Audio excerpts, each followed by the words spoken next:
Hello, and welcome to Memories of Clyde. We're really glad to see you here, our local folks and the folks that have come back for a visit. It's extremely heartfelt thank you.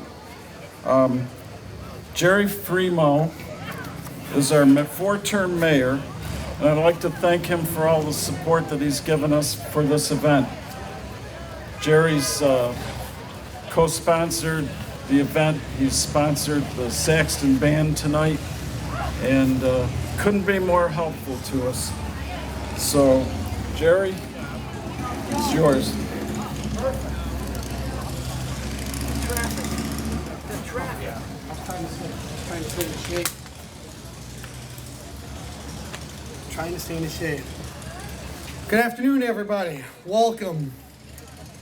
First off, I want to thank the entire Memories of Clyde committee and everybody that volunteered to make this happen. This has been a great event. It's had great attraction on Facebook and everywhere else, and we really appreciate the opportunity for this to happen. I'm going to be brief, and I'm short, so I'm going to put this down a little bit. I had something that was 2 pages long, and I've cut it down to 3 paragraphs, so I think we'll be in good shape. All right. The Village of Clyde began a long time before it was incorporated the village in the state of New York. French fur traders were the first to make a settlement in what was called Salerno, a place first mentioned in 1709. The location was situated upon a creek known today as the Clyde River. And this continues today to be one of the defining characteristics of Clyde. In the early 1820s, the Erie Canal was constructed in our community. Like others along its route, we grew by leaps and bounds. In 1835, the settlements of Blockhouse and Lauraville, which was on the south side, combined to form the village of Clyde, and that's when we were incorporated, taking its name from the Clyde River, obviously. The prospering village of Clyde soon boasted a number of important industries, including the famous Clyde Glassworks and many other organizations that flourished in our village. The Central Park that we now stand in is a focus for affairs and events, concerts, speeches, and community gatherings. They all continue today, obviously, because we're here, which is a great thing. In recent years, our community has seen a resurgence of its interest in history and now openly celebrates this through a large number of brand new historic markers in state and national historic districts. A collaborative project ranging from rehabilitation of the replica Clyde Blockhouse, I'm stumbling on my words, to the archaeologist's investigation of a Native American eelware first discovered by the town's earliest settlers, to a new flagpole in Heritage Park. I hope today with this event, we can all come together and recognize that our community is rich in history and ready for the future. Again, thank you to the community and all the volunteers. There's so many of them. You can't mention all of them, but there was a lot of volunteers that helped with this committee. Thank you for putting it together. It's greatly appreciated, and please enjoy the day.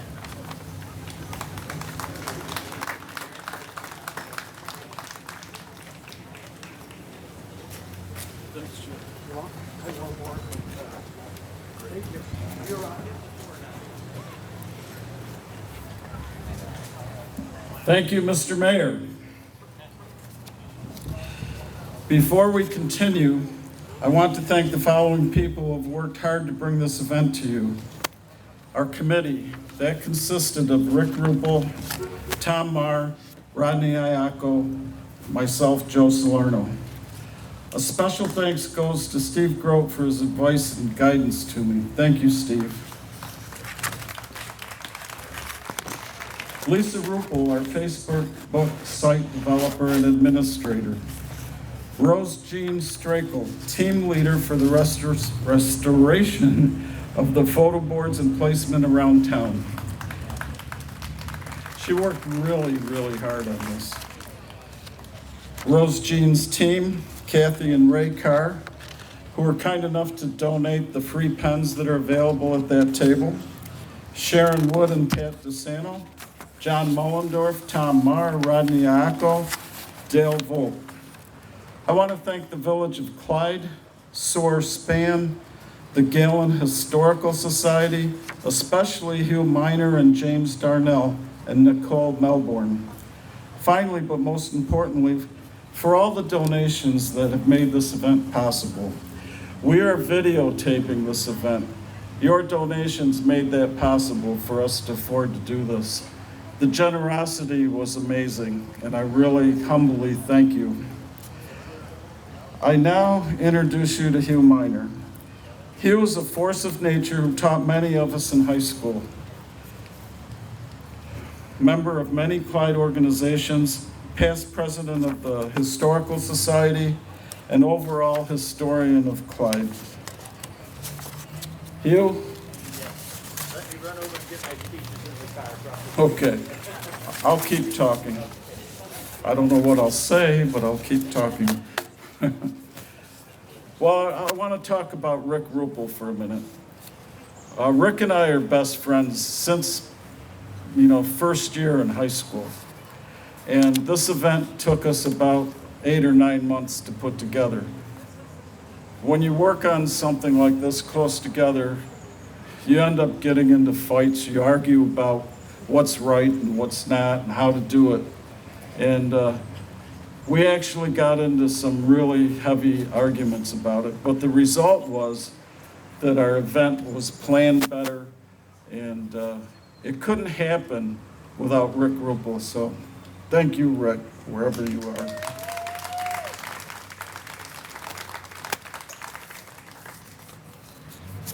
The other thing I'd like to say is the name of Memories of Clyde wasn't just picked randomly. It connotates exactly what we're trying to do here. And you can't have a future if you don't remember what your past is. I guess you can have a future, but it's not going to be as lush with memories and, the fun that you had as a kid. And it's really important to me personally and to Rick personally and all the members of our group that were working on this, Rose, Jean, everybody, that you continue these kind of things so that we can have a culture in this town. And it's one of the best things that we could do to give back to the community was put on an event like this. Okay, that's about all I can add, Lib. Hugh, come on up.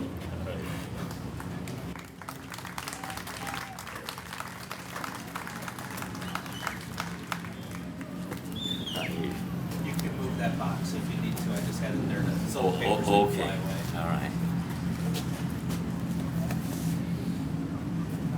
All right, good. Good afternoon, everyone. My talk today on Clyde history is not going to cover all of Clyde history because that would take me back to the 1800s, early 1800s, but I thought I would include the later 1800s. I'm not covering the Civil War because we have a speaker coming up later that will be talking about our veterans. And so I'm going to talk to you about the time after the Civil War, although I have to mention a couple of items. In 1856, Clyde had the Clyde Gas Works. We already had the glass works, but we had a company that opened up a gas company, and it's some of the residue, I guess, from that company that we see people over behind the mill working away, and they're pouring cement way down, making a new bedrock, filling in soil, all that kind of thing. So I find that fascinating. And then we had an electric company in 1890, and it lit up lights downtown. And I read that by 1895, there were 14 miles of wiring in the Clyde village. But of course, it was the 1930s when there was rural electrification and the farms began to get electricity. But that's my history of utilities right now. Okay. So I'm going to start with the 1870s and the 1880s. A lot happened in those 2 decades, and maybe I'll pick and choose from my list because I really would not like to have anyone falling asleep while I read this list. But in 1873, for instance, the Clyde Fire Department's Protective Hook and Ladder Company, number 1, was organized, although they had been organized earlier than that. 1874, a new high school was built. And some of you probably remember it up there on the corner of Caroline and Locke Street. Because when it was closed in 1840, it became a prisoner of war camp in 1943, 44, 45. And after that, some of you remember the Clyde Laundromat. Okay. Clyde has always had several service organizations. And by the 1870s and 80s, the Clyde Grange was already organized. And then, of course, there were the Masons and the female counterpart, the Eastern Star. There were the Oddfellows and their female counterpart, the Rebeccas. And they were active throughout the early part of the 20th century. And it was in this time when the Snedeker GAR post was organized. GAR, Grand Army of the Republic. This was for the veterans of the Civil War, and it was named after a man named Adrastus Snedeker. He lost 2 sons in the Civil War, but wasn't given the bodies of these 2 sons. And so he went to battle sites. One of them died in a famous prisoner of war camp, or infamous prisoner of war camp. And he found both bodies and brought them home to Clyde. And they're buried over at the Maple Grove Cemetery. And so because of his effort, the GAR group was named after him. Well, then there's a lot of transportation going on about that time because a lift bridge was put down Glasgow Street so that as a canal boat was coming up, the bridge would go up so the canal boat could come through. It was an inconvenience if you were trying to get across the bridge to the other side of town. You had to wait until that bridge came back down. Well, of course, in the 1880s, we already had the New York Central Railroad that had come through, had been built in 1853. The decision to build a railroad through Clyde actually happened, the decision-making happened in 1846 over at what we call the Brick Church Museum. A meeting was held there in 1846 to have a train come through Clyde. And by 1853, that railroad line was put through. However, in addition, in 1883, the West Shore Railroad was brought through. And it was called the West Shore Railroad because it came up the west shore of the Hudson River, as opposed to the New York Central, which came up the east shore of the Hudson River. And it went all the way to Buffalo, just the way the New York Central did too. And the New York Central, well, actually, people who were supplying money to keep the railroads going didn't like this competition. So the time, a decade or two later, the New York Central bought out the West Shore Railroad. And the West Shore Railroad kept going. But near the end of its time, it became a spur to the Hemingway Company. And so it retained a certain usefulness right into the second part of our 20th century.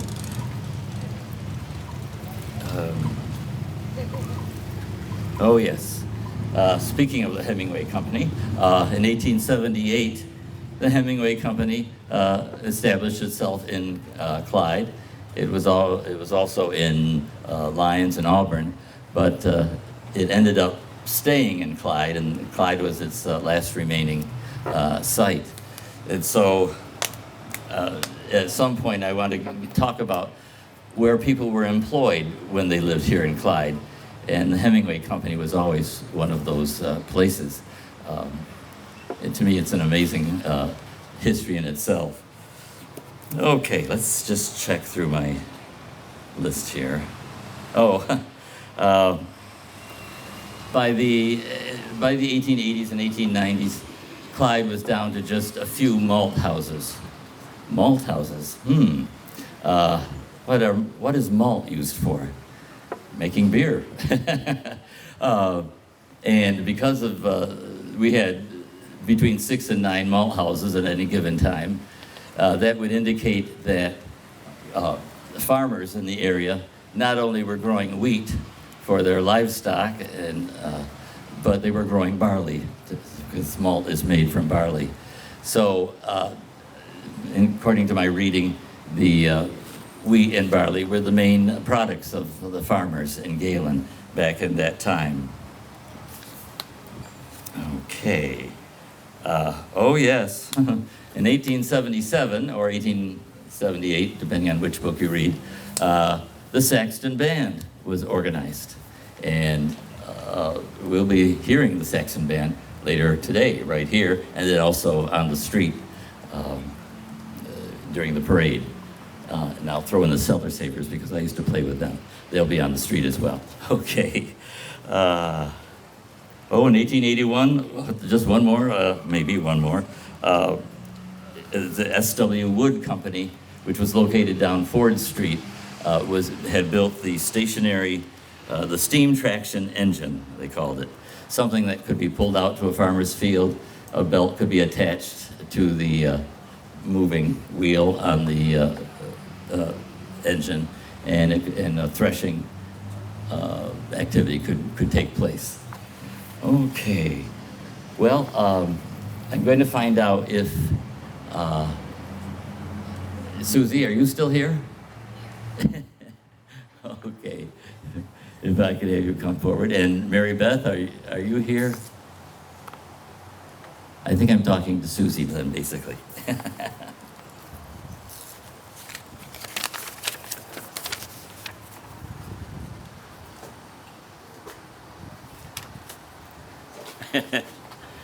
I'm even going to make you climb the steps and stand here.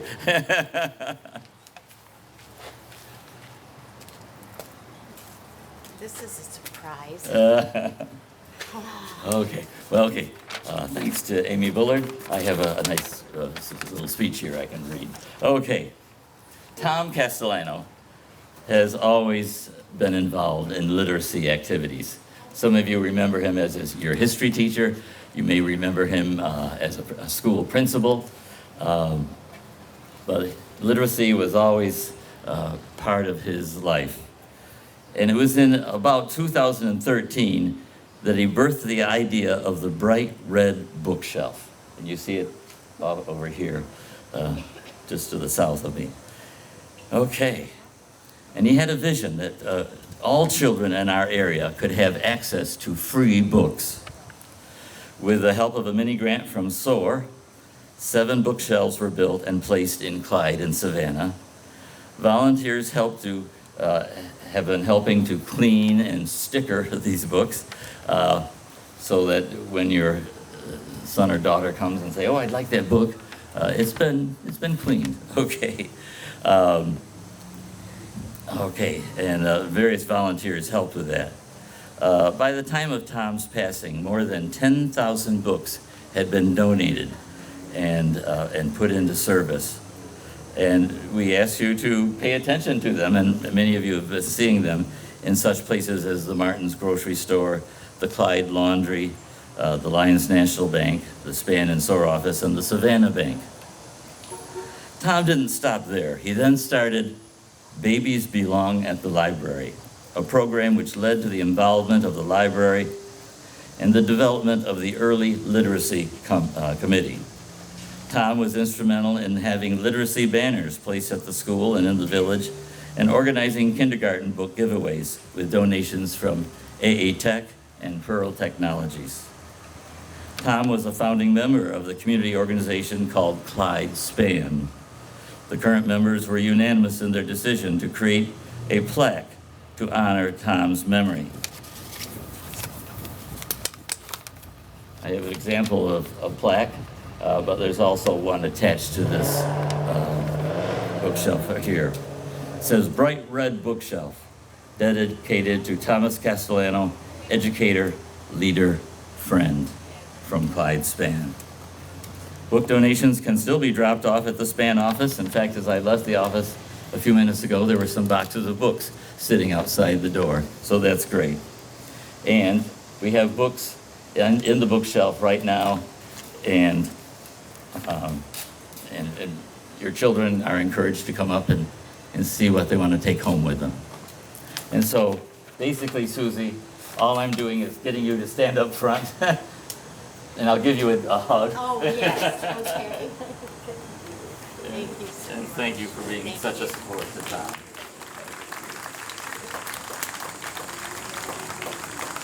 Can you put the tape back? I don't know. Amy? The plaque? Or is that for you guys? Oh, okay. That's fine. But you had no That's chance to fine. look at it. Yes, I know, it's beautiful. Oh, okay. You say right there, she wants a picture of us. Oh, that's, okay, down to the picture. Yes. Oh, I wrote this one down.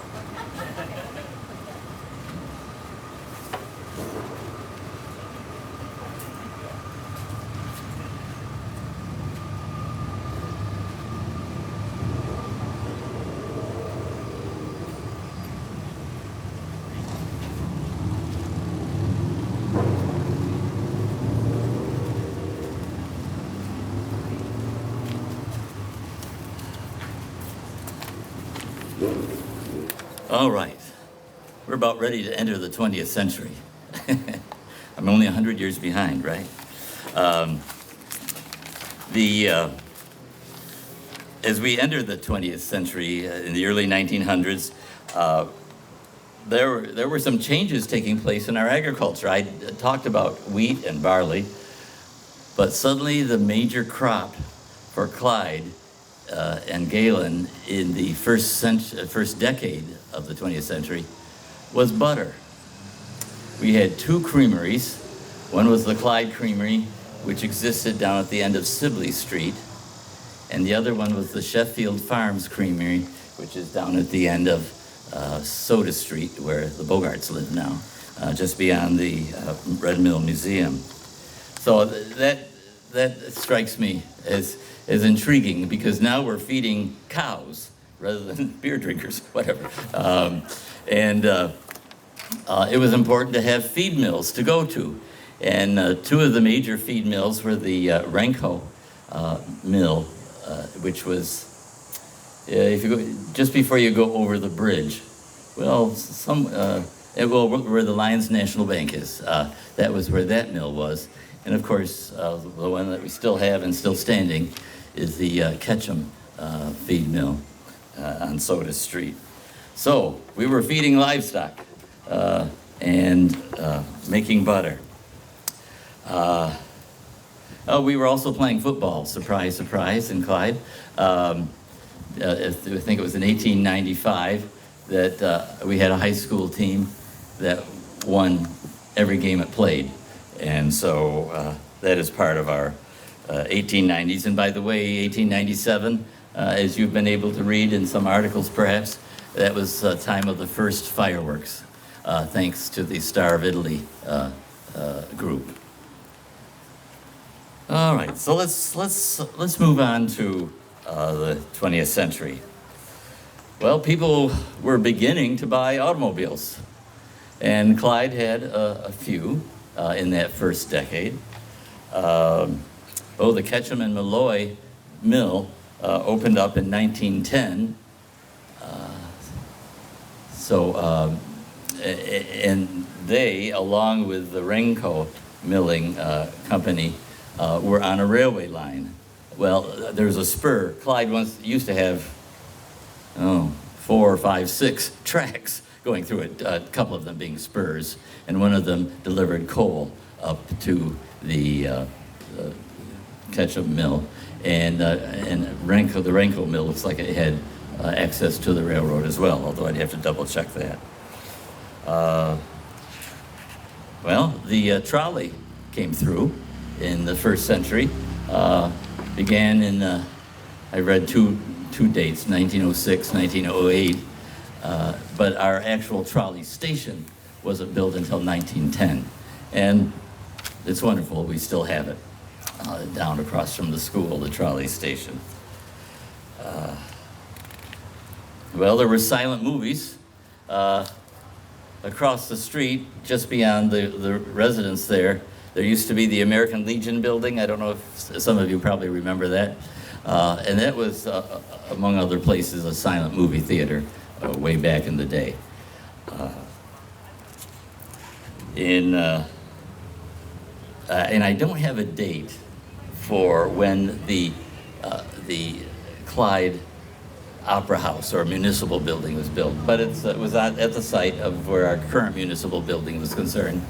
And teams were playing basketball upstairs in the more or less gym upstairs, but that was also the place where touring companies could put on musical productions.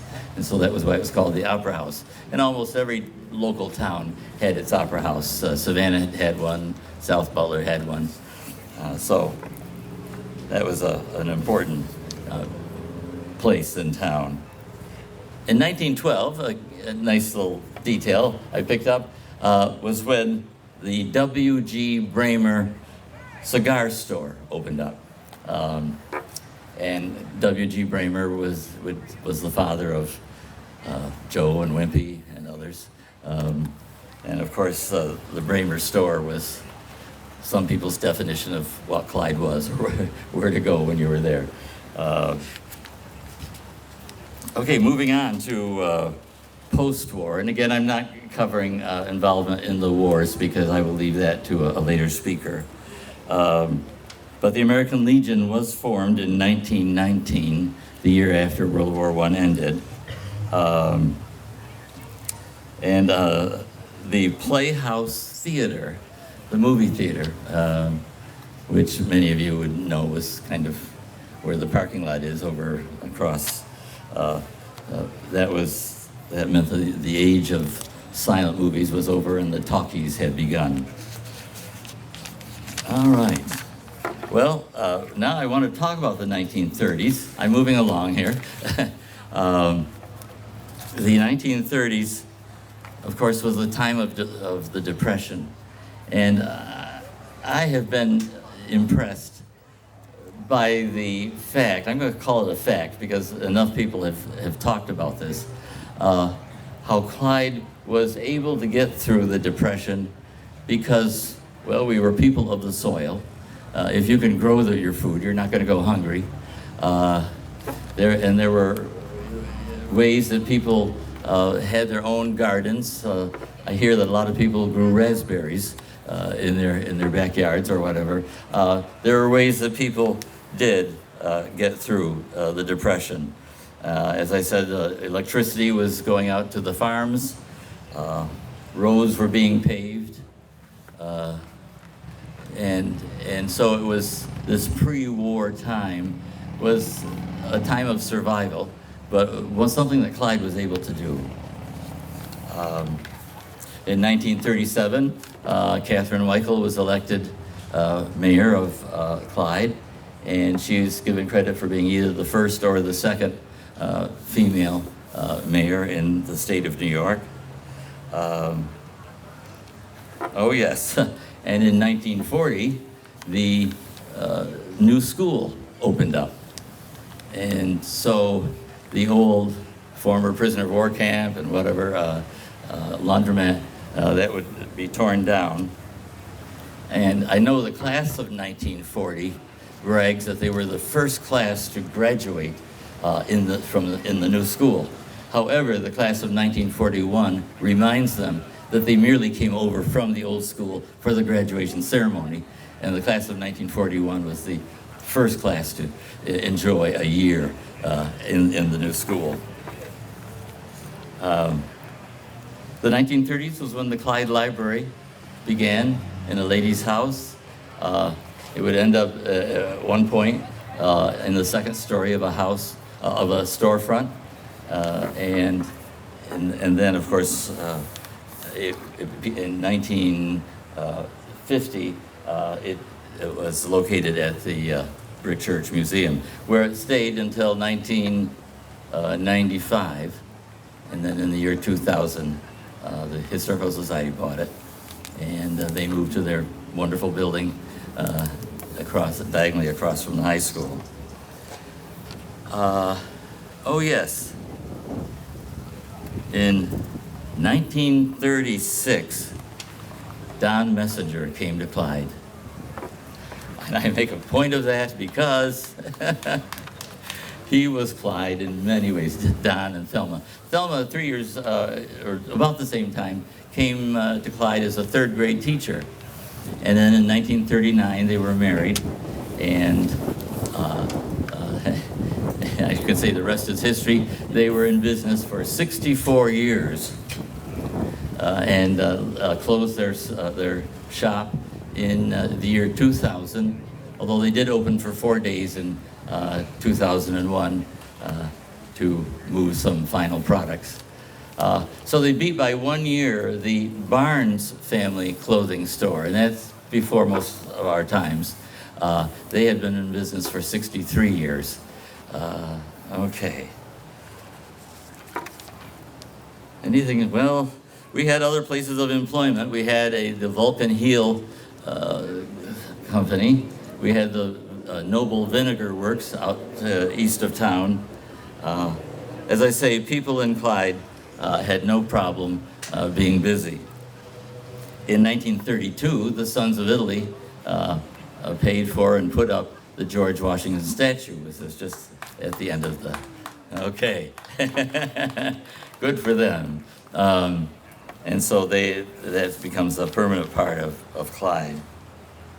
Okay, well, in 1940 itself, there was a big fire over at the Heel factory, located about where the glassworks were. Oh yes, by this time the glassworks, I could have covered them somewhat.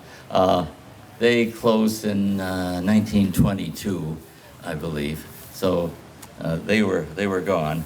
But when you go over to the museum, be sure to look at the glassworks display there. The amazing jars and bottles, and Clyde was a major producer of the Mason fruit jar. So we have our place in history there. So there was a fire at the Vulcan Heel factory. I have at home at the moment, I think I borrowed it from the museum, the story in the Syracuse paper about this fire and how many of the firemen were in the hospital or being taken care of. So we had lost the Hill factory, and we had lost the vinegar works. And so the people in the town, you and me, started contributing to a fund that raised, and this is a huge amount of money in those days, $47,000. And that money was used to attract a company to Clyde called Acme Electric. And they were here for roughly 3 or 4 years, when in 1945, General Electric came to Clyde. And again, there are some of you, there may be some General Electric employees here. And General Electric was here with a brief time when they shut down, but then reopened. And they were here until about 1960, or a little bit after that. Of course, 1945 is the war is over, and the VFW is formed. Back in I'm going to say now, 1936, 1947, the Rotary Club was formed. In 1949, the Lions Club is formed. And so our service clubs are staying active, very active. And because the one-room schoolhouses were closed in 1940, when the schooling was centralized in the new school downtown, or down the street, that meant the one-room schoolhouses were closed. The one on the south side, which is no longer there, but I just recently found a picture of it. I'm so happy to see it. That was where Roy Finch moved in and opened up the production of Finch's Schoolhouse cookies. And they were apparently very popular for quite a while. Okay, let's move into the 1950s. Well, newspaper people are interested in this kind of detail. I happen to be one of them. Clarence Parkman, who succeeded Mr. and Mrs. Lux in printing the Clyde Herald, sold the Herald to Charlie O'Brien's Eagle. And so we ended up having as our newspaper in the 50s and 60s, the Clyde Herald Eagle. Maybe some of you have an old issue at home. In 1957, Santo Salerno died. He lived to be 93 years old, and he was Clyde's first Italian resident, coming here in the 1880s. So that was a special event. In 1955, Wayne Morrison published his first history of Clyde. And 50 years later, in 2005, he came out with another edition, which is massive and wonderful. One of our great historians. I'm going to mention another one a little bit later. 1954, DeSanto Jet Gas was formed. So we've got Hemingway's, we've got feed mills, we've got DeSanto Jet Gas, and so Clyde, as usual, has places for people to work. Oh yes, it says here, there was an article that says peas, beans, tomatoes, and apples are at Hemingway's, where 150 people are employed. Again, that's pretty amazing. And so it shows that people were now growing, besides butter or milk and cream for butter, they were now able to be part of the crops that were brought into Hemingway's. And I hear stories from people saying that, oh, they didn't mind seeing trucks of peas coming through town, heading over to Hemingway's, because sometimes those peas would fall off the truck. And so you have to be quick to go get there and get yourself some fresh peas. In the 1960s and 1966, a committee and then the people of two communities voted to merge Clyde and Savannah. That physical merger, where the Clyde and Savannah classes met together, didn't happen until the fall of 1970. Oh yeah, 1962, the train station was taken down, and I'm not sure when the West Shore station, because we had a train station on both sides of the river. I'm not sure when that was taken down, but we no longer have a train stopping in Clyde. We survived, however. Parker Hannafin opened up in around 1966. I probably should check that date. In '69, a new bridge was built across the river that replaced a bridge that was built in 1919. So 50 years later, one bridge replaced another, and of course the lift bridge was long gone, because when the barge canal came through in 1918, the lift bridge was taken down, because guess what? Steam engines were in use, and we no longer needed a mule and a towpath. And so barges could now use the rivers and not have their own special ditches, which were going through in Clyde. where in front of the Lions National Bank, or behind the Bridge Tavern. Am I saying that? No. Never mind. Okay. Drew a blank. Okay. And in 1964, I think that's the date on the municipal building. That's when that new building was built. Okay. Well, in 1976, the Clyde Historical Society was formed because that was the year that the country was celebrating its 200th anniversary. The Clyde Block House was built, and so these two items came together as George Ketchum donated the Mill Museum to the Historical Society. So there was a group of men, and I dare not name them because I would leave somebody out, who were very instrumental in getting the Historical Society formed and in getting the block house built, especially thanks to some funding from Parker Hannafin. Okay. 1980s, I'll say the Midtown Square apartments were built in 1986, 87.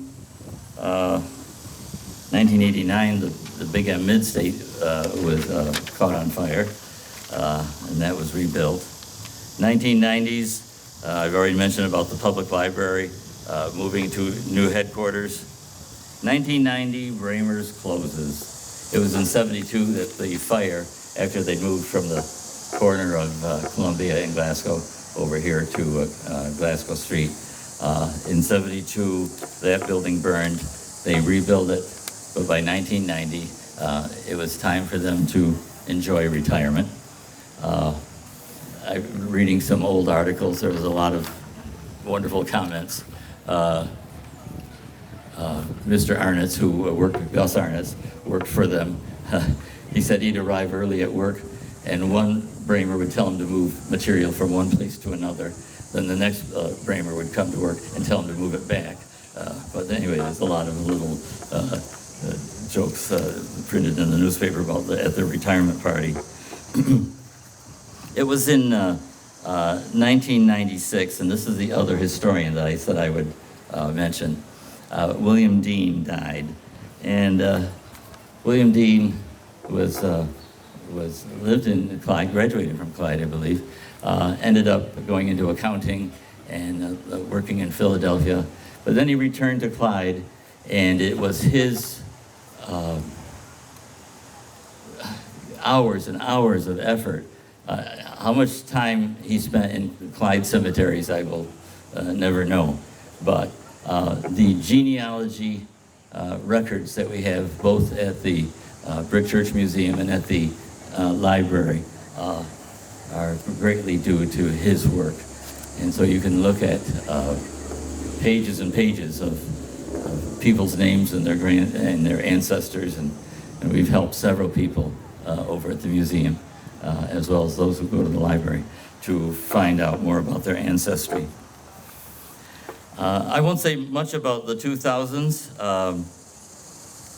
It was in 2000 the Historical Society purchased the public library. In 2010, DNT Express came into the industrial park. And here I realize I've left out saying anything about the Clyde Industrial Development Corporation.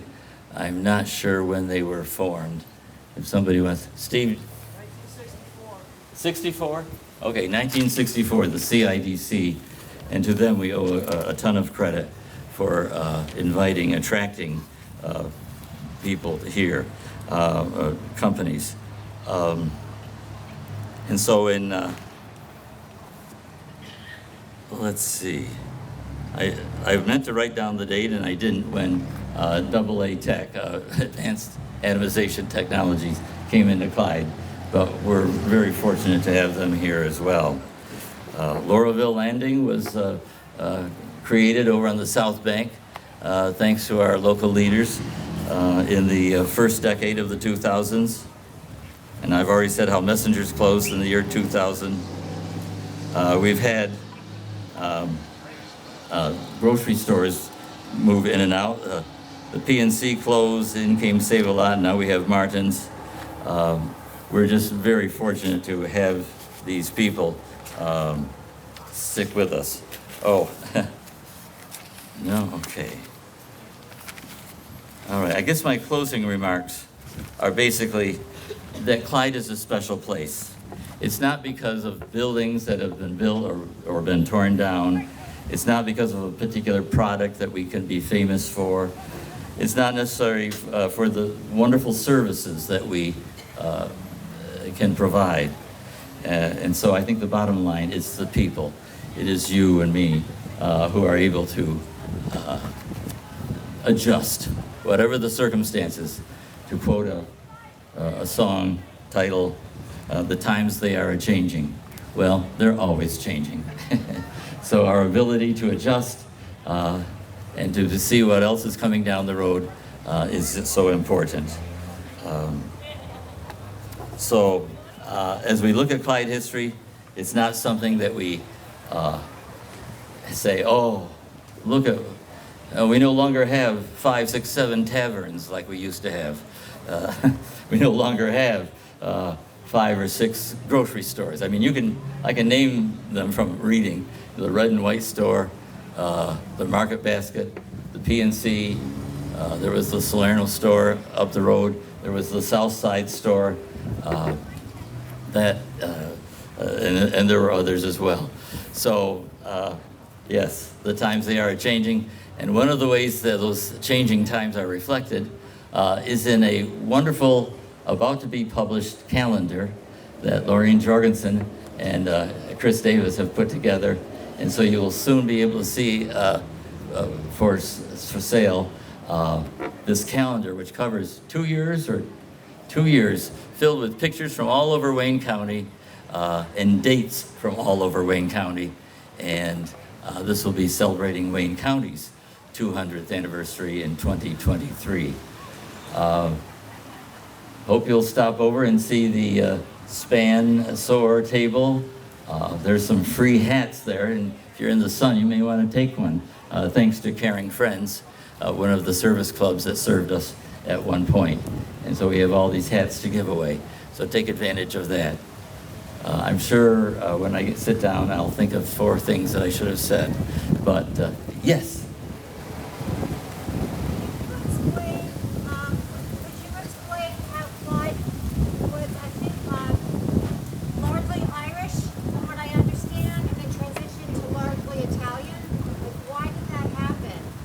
Okay, I would want to do more research about Clyde being initially Irish. There's a lot of people who say the Irish built the Erie Canal, but that is questioned because they really didn't start coming until the canal was enlarged in the middle of the century. So I think we had a mixture of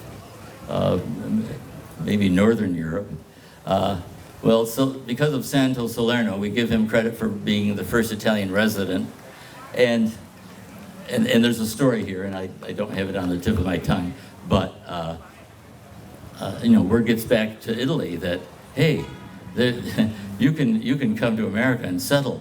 And this is a story that needs to be researched. I'd love to know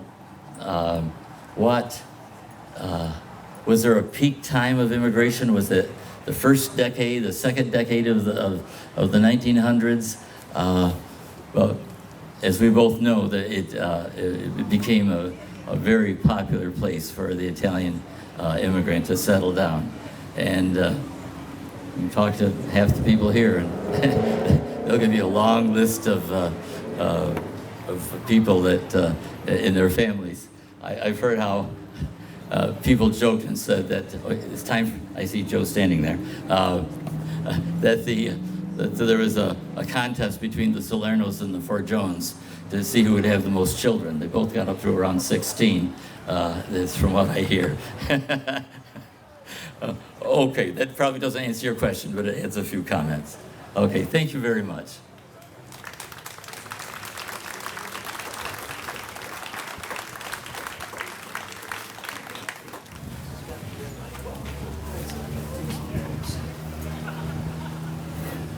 Thank you, Hugh. Appreciate it. We're going to take a little break now, but before we let you go, please take time to go over to the Brick Museum and check out the displays there. It's really worth your time. The Mill Museum is open. Check that out. It's behind the VFW. And definitely look at BLG, the old Bramer store. There's a glass cane from the Clyde Glass Works that's going to be raffled off. And they're displaying Clyde glass for sale. And if you haven't discovered it yet, there's hot dogs, hamburgers, sausage, fried dough, right at the front of the park.